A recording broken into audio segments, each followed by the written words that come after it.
Hello and welcome to the version 1 Microsoft product licensing terms update for December 2025, the last installment of this year's product term updates. Hi Neve, hi William, how are you today? Hey, Karen. Good, thanks. Great. So short set of updates this month. Neve, do you want to kick things off? Yeah, sure. As of today, the main updates are kind of the Microsoft Power Platform, where they say they've updated a link to the URL of the terms of use for grounding with Bing Search and grounding with Bing Custom Search, and that's available through the Microsoft Enterprise Product Integrations.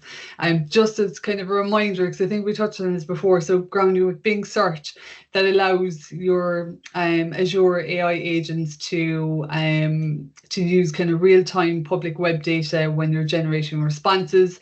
And I guess the terms of use for both grounding with Bing Search and grounding with Bing Custom Search, they cover usage through standard, which are approved Microsoft applications, and also via enterprise integration. So that's things like Azure Foundry, which is the platform as a service for developers and so on.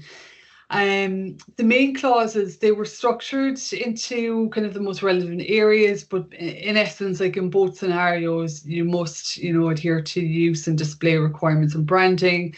Avoid using the output to train your own AI models, respect liability and indemnity rules, and also recognize that data process is not covered by the Microsoft Data Protection Addendum. GDPR applies per independent controller rules, right? And then specifically for kind of enterprise integrations, that brings kind of specialized versions of the same principles framed for customer and customer solutions. And then on to the other update that I covered, which was the Microsoft Defender Experts. So they say where they've added language to the managed services clause to clarify which parts consist of core online services and which consist of professional services. So essentially what that means is that the Defender Experts is the core online service component is the cloud service portion of Microsoft Defender Experts, and the professional service component is the commercial technical support services provided to customers. And if you're purchasing Microsoft Defender Experts, then customers consent to Microsoft accessing their customer data and professional services data to provide the services. So that's pretty much it for me. Thanks, Neve. So this month I looked at the Microsoft Dragon Copilot update. So for those who aren't aware, Microsoft have launched the unusually named Dragon Copilot for nursing. So what does it do? So for those who haven't been familiar or aren't familiar with this particular new service from Microsoft, Dragon Copilot is like an AI assistant for healthcare, and it in effect turns spoken conversational clinical conversations into accurate structured documentation.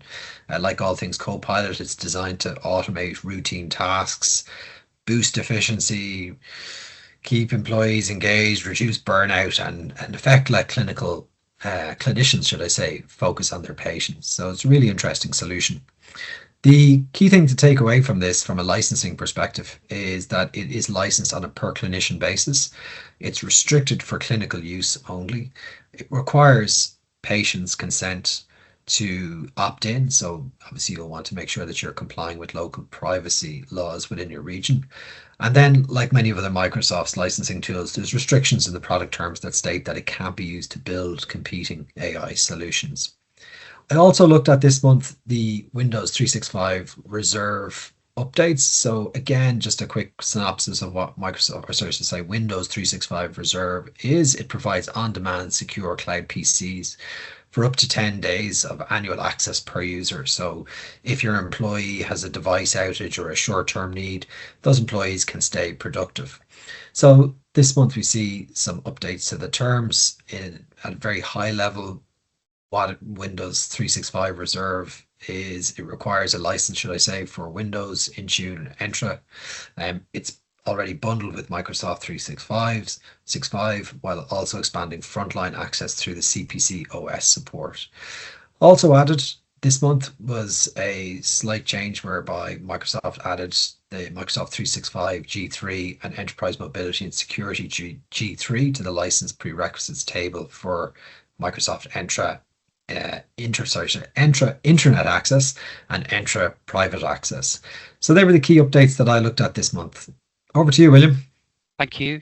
So mine's more about the commercial side of things. So Microsoft announced that from July 2026, any new or renewed licenses under CSP and customers renewing their enterprise agreements will be subject to price increases for Microsoft 365 E3 at 8%, E5 at 5%, and then Microsoft 365 F1 at 33% and F3s at 25%. So some quite material price increases from July, but to support or to counter the price increases, they are offering features which are currently charged as add-ons, but they will be included at no additional cost. So these include Defender for Office 365 Plan 1, that's being added to Office and Microsoft 365 E3, and also for both E3 and E5, Intune Plan 2,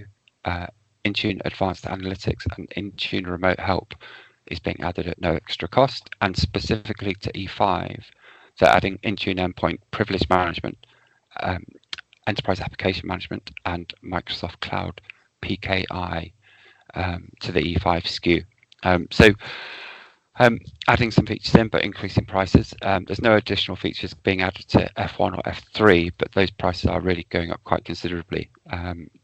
So what we essentially recommending customers do, as they always should be anyway, is take the opportunity to review and assess current and end user estate and realign subscriptions to actual needs.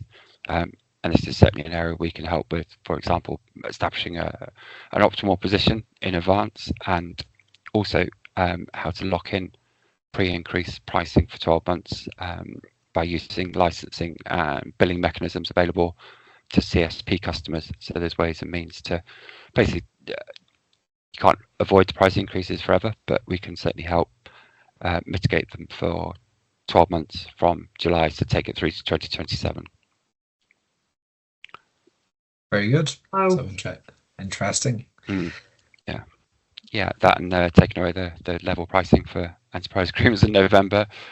Yeah. And large customers really are going to feel the pain Yeah. that were previously on the higher volume discounts.